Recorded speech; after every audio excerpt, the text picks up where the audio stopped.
Hey guys, in this video, we're going to take a look at how you can set the press and hold side key to wake or open Bixby on the Samsung Galaxy S23 series.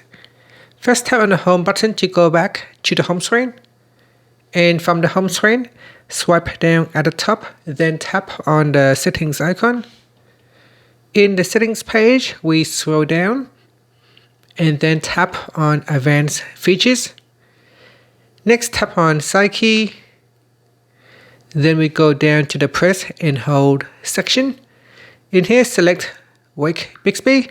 If it has been set to power off menu previously, then when you press and hold, it will open up the power off menu. Now set it to wake Bixby. And after that, when you press and hold on the side key, it will open up the Bixby app instead. And that's it. Finally, you can tap on the home button to return back to the home screen. Thank you for watching this video. Please subscribe to my channel for more videos.